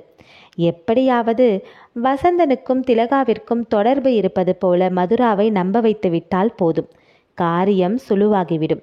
மதுரா வசந்தனை வெறுக்க தொடங்கிவிடுவாள். அதன் பிறகு எளிதாக காதல் வலை வீசி மதுராவை தன் பக்கம் இழுத்து விடலாம். தன்னை காதலிக்க வைத்து விடலாம். பாஸ்கர் வேகமாய் மனதுள் கணக்கு போட்டவன் மின்னலாய் அதற்கான காரியங்களிலும் ஈடுபட்டான். அத்தியாயம் 11. அடுத்த வாரமே கம்பெனியின் ஆடிட்டிங் பொறுப்புகளுக்கான மீட்டிங் ஒன்று பெங்களூரில் ஏற்பாடாகி இருந்தது. கம்பெனி மாத வருட செலவுகளை கணக்கிட்டு லாப விகிதங்களை முடிவு செய்ய டைரக்டர்கள் கூடி அந்த கூட்டத்தில் விவாதிப்பார்கள். வழக்கம் போல பாஸ்கர் தான் அது போன்ற மீட்டிங்குகளில் கலந்து கொள்வான். இம்முறை விஷயமாய் பிளான் செய்தவன் தனக்கு பதில் தன் சார்பில் வசந்தனையும் திலகாவையும் அனுப்ப முடிவு செய்தான். அதற்கு முன் திலகாவை அழைத்து தனியே பேசவும் செய்தான். திலகா, உன்னிடம் ஒரு முக்கியமான விஷயம் பேச வேண்டும் என்று பேச்சை தொடங்கினான் பாஸ்கர். முக்கிய விஷயமா? என்ன சார்? வாய் பிளந்தாள் திலகா. முக்கியமான விஷயம்தான், ஆனால் நீ தவறாக நினைத்து கொள்ளக்கூடாது. பீடிகை போட்டவனாய் அவளையே உற்று பார்த்தான் பாஸ்கர். திலகாவோ தன் அத்தனை பற்களையும் காட்டி அசிங்கமாய் சிரித்தாள். ஐயோ, என்னிடம் என்ன தயக்கம் சார்? நீங்கள் என்ன வேண்டுமானாலும் சொல்லுங்க, நான் ஒருபோதும் தப்பாக எடுத்துக்கொள்ள மாட்டேன். பாஸ்கர் துணிச்சல் கொண்டவனாய் விஷயத்தை சொன்னான். திலகா, நீ ஒரு காரியம் செய்ய வேண்டும். என்ன காரியம் சார்? அதற்கு முன் ஒரு கேள்வி கேளுங்க. வசந்தனை பற்றி நீ என்ன நினைக்கிறாய்? வசந்தனின் பெயரை சொன்னதும் ஸ்விட்ச் போட்டார் போல திலகாவின் முகத்தில் ஒரு பிரகாசம் படருவதை பாஸ்கர் உன்னிப்பாய் கவனித்தான். வசந்தனை பற்றியா கேட்கிறீர்கள்? அவர் நல்லவர், திறமசாலி, நன்கு வேலை பார்க்கக்கூடியவர். அப்புறம்?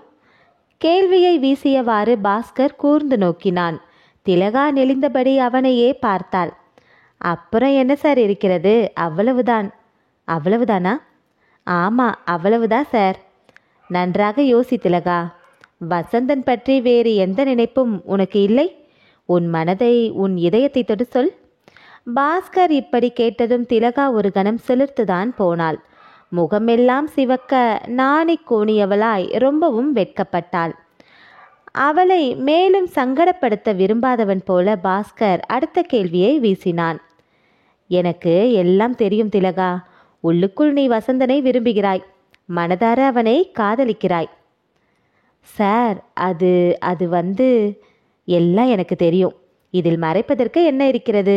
உனக்கு உன்னுடைய அழகிற்கு ஏற்ற சரியான ஜோடி வசந்தன் தான். பாஸ்கர் குறிப்பார்த்து அடித்தான்.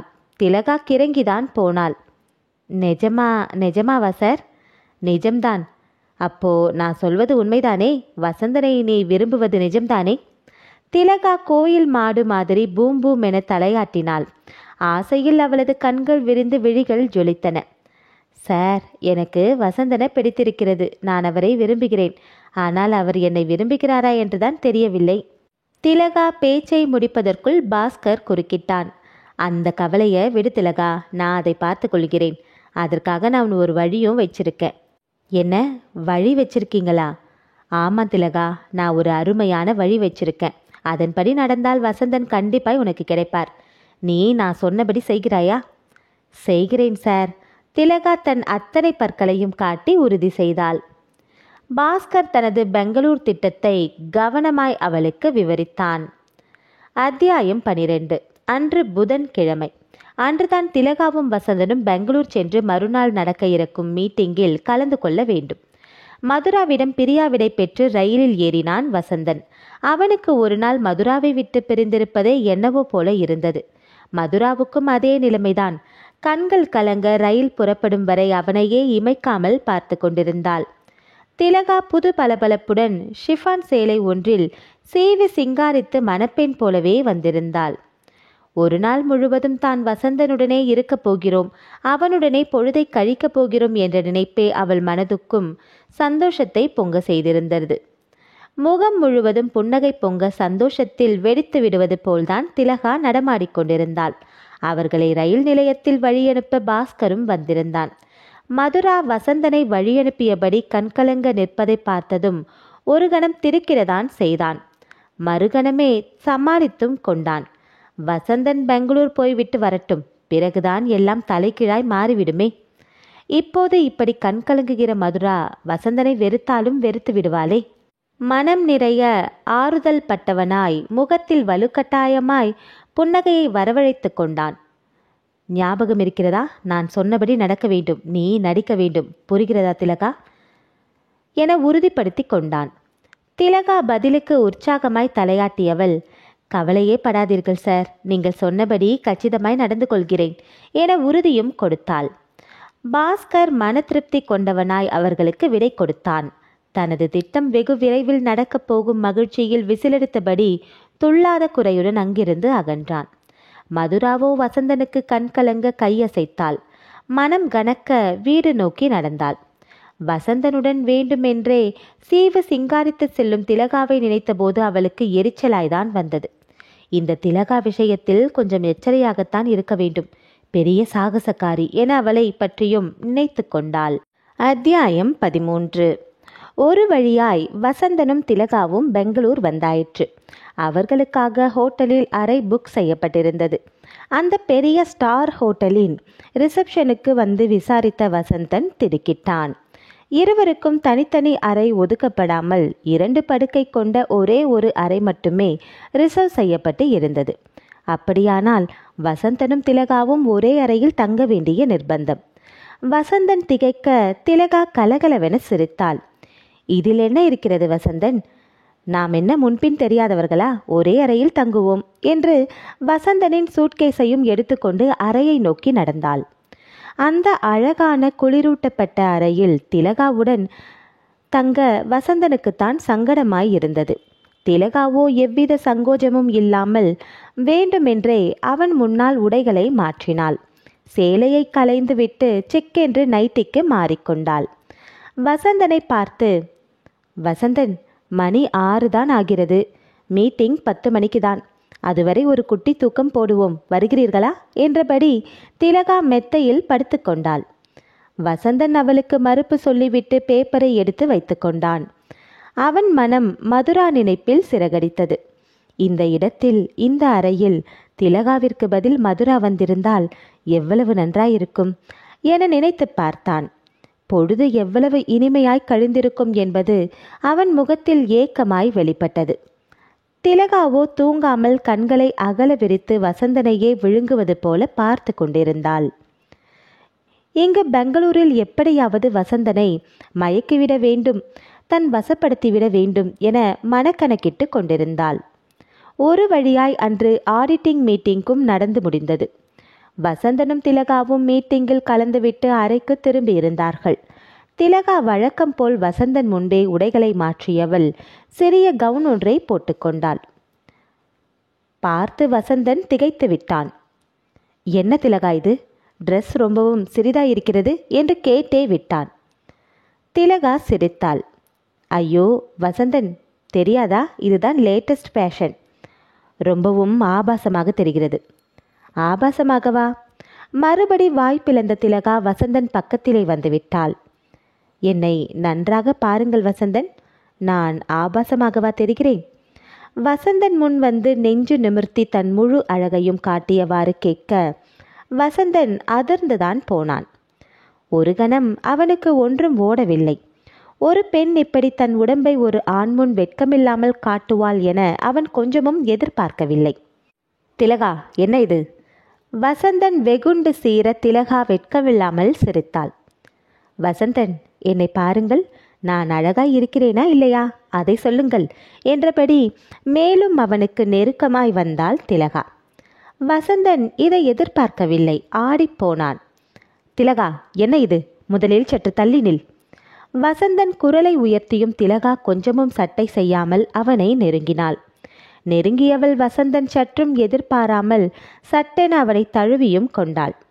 மின்னல் வேகத்தில் நடந்துவிட்ட விஷயத்தைக் கண்டு வசந்தன் ஒரு கணம் செய்வதறியாமல் திகைக்க திலகா அந்த சந்தர்ப்பத்தை பயன்படுத்தி அப்படியே அவனது உதடுகளை கவ்வி மேல்நாட்டு பாணியில் முத்தமிட்டாள்.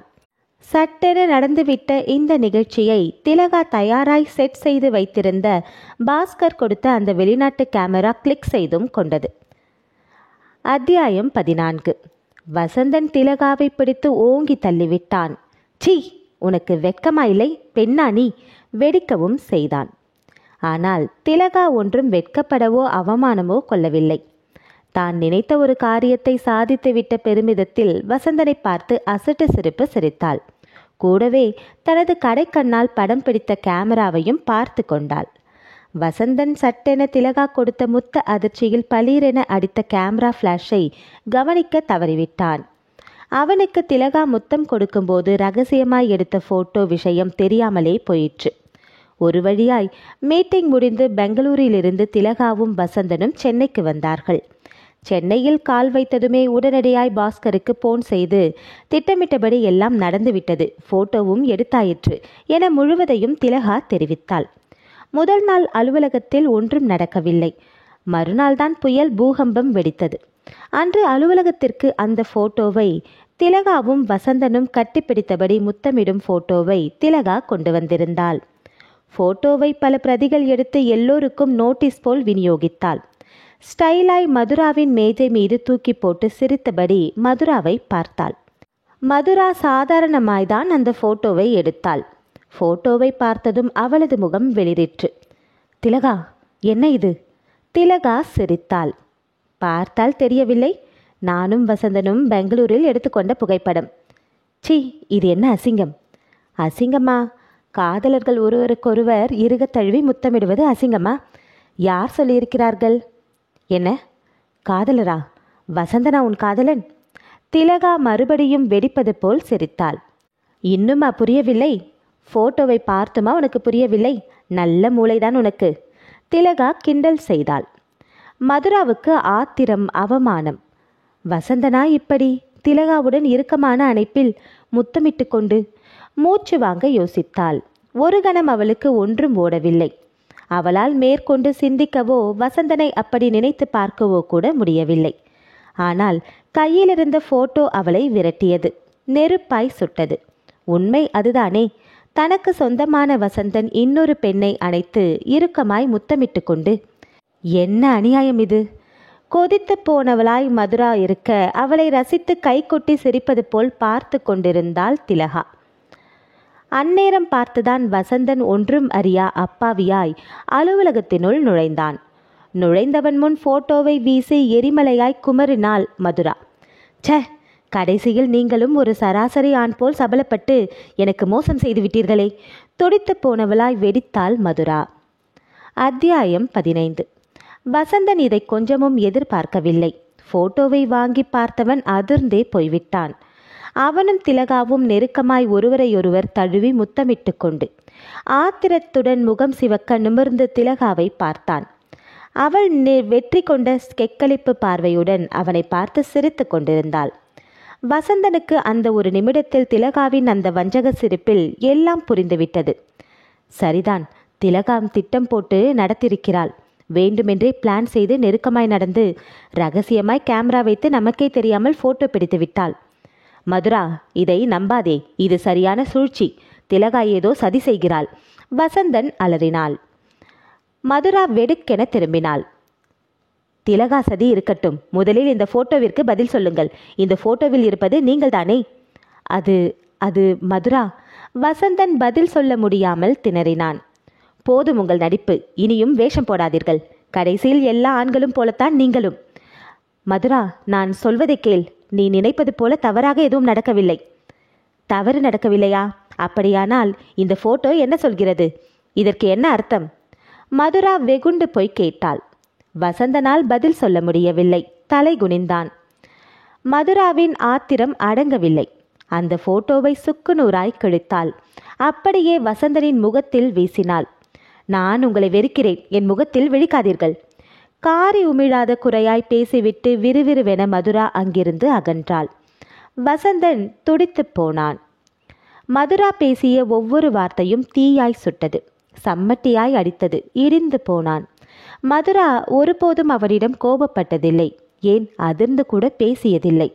அப்படிப்பட்ட மதுரா இன்று எரித்து விடுவது போல் என்னவெல்லாம் பேசிவிட்டாள். நான் உங்களை வெறுக்கிறேன், என் முகத்தில் இனி விழிக்காதீர்கள். மதுராவா இப்படி சொன்னாள்? ஒரு நாள் உங்கள் முகத்தை பார்க்காவிட்டால் எனக்கு தூக்கமே வராது என பதறும் மதுராவா இப்படி பேசிவிட்டாள்? இங்கு என்னதான் நடக்கிறது? திகைத்து போய் வசந்தன் நின்றான். திலகா எல்லாவற்றையும் கண்குளிர பார்த்து கொண்டிருந்தவள் தலுக்கு மினுக்கு நடை நடந்து வசந்தன் முன் வந்தாள். மதுரா கிடக்கிறாள், நீங்கள் ஒன்றும் கவலைப்படாதீர்கள். வசந்தன் திடுமென நிமிர்ந்து அவளை முறைத்தான். திலகா அலட்சியமாய் சிரித்தாள். முறைக்காதீர்கள், இனி நான் தான் உங்கள் காதலி, என்னைத்தான் நீங்கள் காதலித்தாக வேண்டும். அழுத்தம் திருத்தமாய் சொன்னாள் திலகா. அத்தியாயம் 16. நான் தான் உங்கள் காதலி, என்னைத்தான் நீங்கள் காதலிக்க வேண்டும். திலகா உரக்க சொல்லிவிட்டு சென்று விட்டாள். வசந்தனுக்கு எல்லாம் புரிந்தது. தனக்கும் மதுராவுக்கும் இருக்கும் காதலை உடைக்க, தன்னை அபகரிக்க திலகா நடத்திய முத்த நாடகம் இது. இதை கொஞ்சம் கூட மதுரா புரிந்து கொள்ளாமல் அப்படியே நம்பிவிட்டாளே. எவ்வளவு நாள் பழக்கம், என்னை பற்றி எவ்வளவு அறிந்திருப்பாள். அப்படிப்பட்டவள் என் மீது நம்பிக்கை இல்லாமல் சந்தேகம் கொண்டு விட்டாளே. மனம் பதபதைத்தவனாய் வசந்தன் தன் இருக்கையில் போய் சோர்வாய் உட்கார்ந்து கொண்டான். திலகாவை எதிர் இருக்கையில் காணவில்லை. எங்கு போய்விட்டாள் என்று தேடிய போது MD பாஸ்கர் அறைக்கு சென்று இருப்பது தெரிந்தது. சதிகாரி நேராய் பாஸ்கரிடமே போய் விஷயத்தை சொல்ல போய்விட்டது போல தெரிகிறதே. முதலாளி பாஸ்கர் என்னை பற்றி என்ன நினைப்பார்? வசந்தன் செய்வதறியாமல் தவித்து போய் நிற்க நிஜமும் அப்படித்தான் இருந்தது. திலகா பாஸ்கர் அறையில் எல்லா விஷயங்களையும் சுவாரஸ்யமாய் பாஸ்கரிடம் சொல்லி கொண்டிருந்தாள். அந்த போட்டோவை பார்த்ததும் மதுரா வசந்தை பார்த்து வெடித்தது. நம் காதல் முறிந்துவிட்டது, இனி என் முகத்தில் முழிக்காதீர்கள் என்று ஆவேசப்பட்டது வரை எல்லாவற்றையும் திலகா சொல்லி முடித்தாள். கேட்டுக்கொண்டிருந்த பாஸ்கர் துள்ளி குதிக்காத குறையாய் முகம் முழுவதும் சந்தோஷத்தில் ஜொலிக்க பரவசமாகி கொண்டிருந்தான். வெல்டன் திலகா, எல்லாம் நாம் நினைத்தபடியே கச்சிதமாய் நடந்துவிட்டது. உனக்கு இப்போதுதான் நிம்மதி. மதுரா வசந்தன் காதல் முறிந்துவிட்டது, இனி வசந்தன் உனக்குத்தான். தாராளமாய் நீ அவரை காதலிக்கலாம், கல்யாணம் செய்து கொள்ளலாம், புரிந்ததா? பாஸ்கர் கண் சிமிட்டியபடி பேசினான். அவன் பேச பேச மதிமயங்கியவளாய் அப்படியே வசந்தனுடன் கனவுகளில் அப்போதே சஞ்சரிக்க தொடங்கினாள் திலகா. பாஸ்கர் தான் அவளை சுய நினைவுக்கு கொண்டு வந்து வெளியனுப்பி வைத்தான். அவன் மனம் மின்னலாய் வேலை செய்ய ஆரம்பித்தது. நினைத்தபடியே காயை நகர்த்தி திலகாவை வைத்து மதுரா வசந்தன் காதலை உடைத்தாயிற்று. இனி மதுரா தனி ஆள், தனி மரம்தான். யார் வேண்டுமானாலும் காதல் கூடு கட்டலாம். இந்த சந்தர்ப்பத்தை பயன்படுத்தி எப்படியாவது மதுராவை கவர்ந்துவிட வேண்டும். மதுராவின் மனதில் இடம் பிடித்துவிட வேண்டும். பாஸ்கர் யோசித்தவன் உடனே பணியாளிடம் மதுராவை அழைத்து வரும்படி சொன்னான். மதுரா சோர்ந்து போன முகத்துடன் பாஸ்கரின் அறைக்குள் நுழைந்தாள். பாஸ்கர் கவனமாய் வார்த்தைகளை தேடி பேசினான். எல்லாம் நான் கேள்விப்பட்டேன் மதுரா. எனக்கும் வருத்தமாய் இருக்கிறது. வசந்தன் இப்படி நடந்து கொள்வார் என நான் கொஞ்சமும் நினைக்கவில்லை. அதில் முக்கியமான விஷயம் என்னவென்றால், அது ஆண்களுடைய பலவீனம். அழகாய் ஒரு பெண் முன் நிற்கும்போது, தனியே அவளுடன் இருக்கும் சந்தர்ப்பம் வாய்க்கும்போது கட்டுப்பாட்டை இழந்து விடுகின்றனர். வசந்தனும் அப்படித்தான் தன் கட்டுப்பாட்டை இழந்து விட்டார். வரம்பை மீறிவிட்டார். நடக்கக்கூடாத தப்பு நடந்துவிட்டது. மதுரா திடுக்கிட்டு நிமிர்ந்து விட்டாள். என்ன சொல்கிறீர்கள்? நடக்கக்கூடாத தப்பா? பாஸ்கர் முகத்தை மேலும் சோகமாக வைத்து கொண்டான். ஐயோ, உங்களுக்கு விஷயம் முழுவதும் தெரியாதா மதுரா? திலகா எல்லாவற்றையும் வெளிப்படையாக என்னிடம் சொல்லிவிட்டாள். தனிமையில் அந்த சந்தர்ப்பத்தில் இருவரும் ஒருவரையொருவர் மறந்து வரம்பு மீறிவிட்டார்களாம். தப்பு நடந்துவிட்டதாம். பாஸ்கர் ஏற்றி இறக்கி நிஜம் போலவே சொல்லி முடித்தான். மதுராவால் நம்பாமலும் இருக்க முடியவில்லை. வேறு ஒரு பெண்ணை இறுக அணைத்து முத்தம் கொடுக்கும் அளவுக்கு வசந்தன் போய்விட்டார். இனி இந்த தப்பை மட்டும் அவர் பண்ணியிருக்க மாட்டார் என்பது என்ன நிச்சயம்? வசந்தனை எப்படி நம்புவது? அவர்தான் தனது நம்பிக்கையை முழுவதும் குலைத்து விட்டாரே. புனிதமான காதலுக்கு துரோகம் செய்து விட்டாரே. மதுரா உள்ளுக்குள் குமரி கொண்டிருக்க பாஸ்கர் அடுத்த கணையை குறிப்பார்த்து வீசினான். தப்பு நடந்துவிட்டது. இனி அவர்களை ஒன்று சேர்த்து வைப்பதுதான் நமது கடமை. அவர்கள் இருவருக்கும் கல்யாணம் செய்து வைத்து விடுவது நல்லது என நினைக்கிறேன். உங்களுக்கு ஒன்றும் ஆட்சேபனை இல்லையே? ஆட்சேபனை இல்லை. திலகாவிற்கும் வசந்தனுக்கும் கல்யாணம் நடக்கட்டும், அதுதான் சரி. பாஸ்கரின் கேள்விக்கு உறுதியாகச் சொன்னாள் மதுரா. அத்தியாயம் 17. வசந்தனால் நடப்பது ஒன்றையும் நம்ப முடியவில்லை. காரியங்கள் மலமளவென நடந்தன. மதுரா அவனை ஒரேடியாய் வெறுத்து ஒதுக்கிவிட்டாள். திலகாவோ அலுவலகம் முழுவதும் பெங்களூரில் தனக்கும் வசந்தனுக்கும் தப்பு நடந்துவிட்டது போல பறைச்சாற்றிக் கொண்டிருந்தாள். இது போதாதென்று பாஸ்கர் வேறு கூப்பிட்டு, வசந்தன், நடந்தது நடந்துவிட்டது. ஏதோ சபலத்தில் அப்படி நடந்து விட்டீர்கள். இனி வேறு வழி இல்லை. பேசாமல் திலகாவை திருமணம் செய்து கொள்ளுங்கள் என்றான். சார், என்ன சொல்கிறீர்கள்? எனக்கும் திலகாவிற்கும் பெங்களூரில் எந்த தப்பும் நடக்கவில்லை. பாஸ்கர் சிரித்தான். வசந்தன், தப்பு நடந்ததோ இல்லையோ, வேறு விஷயம் உங்களுக்கும் திலகாவிற்கும் தொடர்பு இருக்கிறது என்று அலுவலகம் மொத்தமும் நம்புகிறது. எனக்கு அலுவலக கௌரவம் ரொம்ப முக்கியம். அதனால் வசந்தன் திடுக்கிட்டு பார்க்க பாஸ்கர் நிதானமாய் வார்த்தைகளை வீசினான். நீங்கள் திலகாவை திருமணம் செய்து கொள்ள வேண்டும். இந்த அலுவலகத்தின் கண்ணியத்தை காப்பாற்ற வேண்டும். இல்லாவிட்டால் உங்களை வேலையிலிருந்து டிஸ்மிஸ் செய்வதை தவிர எனக்கு வேறு வழி இல்லை. வசந்தன் அதிர்ந்து போய்விட்டான். வேலை கிடைப்பது குதிரை கொம்பான இந்த காலத்தில் இந்த வேலையும் போய்விட்டால், இதையும் திலகாவிற்காக விட்டுவிட்டால்? தன்னுடைய நிலையை, குடும்ப நிலையை நினைத்து பார்க்கவே அவனுக்கு பயமாயிருந்தது. பாஸ்கர் அடுத்த அஸ்திரத்தை கவனமாய் வீசினான். வசந்தன், நீங்கள் இந்த வேலையை விட்டுவிட்டு வேறு வேலை தேடி போகலாம் என்று கூட நினைக்கலாம். ஆனால் திலகா உங்களை சும்மா விடப்போவதில்லை. உங்கள் மீது போலீஸில் கம்ப்ளைண்ட் கொடுக்கவும் தயாராகிவிட்டாள். என்ன, போலீஸ் கம்ப்ளைண்டா? ஆமாம், நீங்கள் அவளை கெடுத்து விட்டதாகவும் அதனால் உடனடியாய் கல்யாணம் செய்து கொள்ளும்படியும் கம்ப்ளைண்ட். அப்படி ஒரு கம்ப்ளைண்ட் திலகா போலீஸிடம் கொடுத்தால் உங்கள் நிலைமை என்ன ஆகும் என யோசித்து பாருங்கள். சார், அதனால் தான் சொல்கிறேன் வசந்தன், வேறு வழி இல்லை. பேசாமல் திலகாவை கல்யாணம் செய்து கொள்ளுங்கள். வசந்தன் யோசித்தான். கண்ணை கட்டி காட்டில் விட்டது போல இருந்தது. ஒரு வழியும் புலப்படவில்லை. எல்லா வழியும் அல்லவா அடைத்து இருக்கிறது. மதுரா வேறு முகத்தை திருப்பிக் கொண்டாள். யோசித்து பார்க்காமல், உண்மையை புரிந்து கொள்ளாமல் அவனை ஒரேடியாய் வெறுக்க ஆரம்பித்து விட்டாள். இனி என்ன செய்வது? மதுரா நம்மை இனி நம்பவா போகிறாள்? வசந்தன் விடை காண முடியாமல் குழம்பினான். மேலும் 2 நாட்கள் ஓடிற்று. வசந்தன் தவித்தான். பாஸ்கர் அவனை சம்மதிக்கும்படி நெருக்கினான். இறுதியில் வேறு வழி இல்லை. மனம் கனக்க திலகாவை கல்யாணம் செய்து கொள்ள வசந்தன் சம்மதித்தான். அத்தியாயம் 18. மலையடிவார முருகன் கோவில். அங்குதான் திலகாவிற்கும் வசந்தனுக்கும் கல்யாணம். அதுவும் பாஸ்கர் முன்னிலையில். இந்த கண்கொள்ளா காட்சியை காண மதுராவும் வந்திருந்தாள். சோர்ந்த முகத்துடன், அழுத கண்களுடன் அவளை பார்க்கவே பரிதாபமாய் இருந்தது.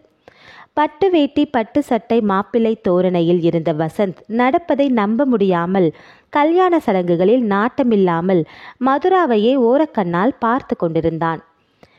எங்கே மதுரா திருமணத்தை தடுத்து விட மாட்டாளா? உண்மையை புரிந்து கொள்ள மாட்டாளா என்ற ஏக்கம் அவனது கண்களில் தொனித்தது. பாஸ்கர் தான் குதூகலம் கொப்பளிக்க நின்று கொண்டிருந்தான். சந்தோஷத்தில் அவன் முகமே வெடித்து விடுவது போல இருந்தது. நேரம் விரைய ஆரம்பித்தது. வழக்கமான திருமண சடங்குகள் ஒவ்வொன்றும் நடந்தேறியது. புரோகிதர் மந்திரங்களை வேகமாய் ஓதிக்கொண்டிருந்தார். இதோ முகூர்த்த வேலை. மனம் கனக்க கண் கலங்க வசந்தன் தாலியை கையில் எடுத்தான். இனி திலகாவின் கழுத்தில் கட்ட வேண்டியதுதான் பாக்கி. அப்போதுதான் அந்த அதிசயம் நடந்தது. மணப்பெண்ணாய் அதுவரை வசந்தன் பக்கத்தில் உட்கார்ந்திருந்த திலகா விருட்டென எழுந்தாள். எல்லோரும் திகைத்து போய் நிற்க எல்லோரையும் அமைதியாய் பார்த்தாள் திலகா. என்னை எல்லோரும் மன்னித்து விடுங்கள். நான் சொன்னது பொய். வசந்தன் ரொம்பவும் நல்லவர். பெங்களூரில் எந்த தப்பும் எங்களுக்குள் நடக்கவில்லை. வசந்தன் நிஜமாய் விரும்புவது, காதலிப்பது எல்லாம் மதுராவைத்தான். மதுராதான் அவருக்கு ஏற்ற மனைவி. இங்கு மணப்பெண்ணாய் உட்கார வேண்டியதும் மதுராதான். திலகா சொல்லியதோடு நிற்காமல் நடந்து திகைத்து போயிருந்த மதுராவை தரதரவென இழுத்து மணமேடையில் கொண்டு போய் திலகா உட்கார வைத்தாள். என்னை மன்னித்து விடுங்கள் இருவரும். உங்களை நான் தான் பிரிக்க பார்த்தேன். ஆனாலும் என் மனம் கேட்கவில்லை. உண்மை காதல் என் மனதை உறுத்திற்று. பொய் சொல்லி ஏமாற்றி கல்யாணம் செய்தால் சந்தோஷமாத்தான் வாழ முடியுமா? அப்படி ஏமாற்றி வாழ்வது ஒரு வாழ்க்கையா? இதையெல்லாம் யோசித்து பார்த்த நான் மனம் திருந்திவிட்டேன். என்னை மன்னித்து விடுங்கள். பாவ மன்னிப்பு கேட்காத குறையாய் மனம் திருந்தி கண் கலங்கினாள் திலகா. மதுராவும் கண் கலங்கினாள். என்னையும் மன்னித்து விடுங்கள் வசந்தன். உங்களை ரொம்பவும் சோதித்து விட்டேன். உங்கள் மனதை ரொம்பவும் நோகடித்து விட்டேன். விசும்பியவளின் மலர் கரங்களை அழுந்த பிடித்து வசந்தன் ஆறுதல் படுத்தினான். மன்னித்து விட்டதற்கு அடையாளமாய் முத்து புன்னகையை வெளிப்படுத்தினான். புரோகிதர் அவசரப்படுத்தினார். முகூர்த்த வேலை நெருங்கிற்று. சீக்கிரம் சீக்கிரம்.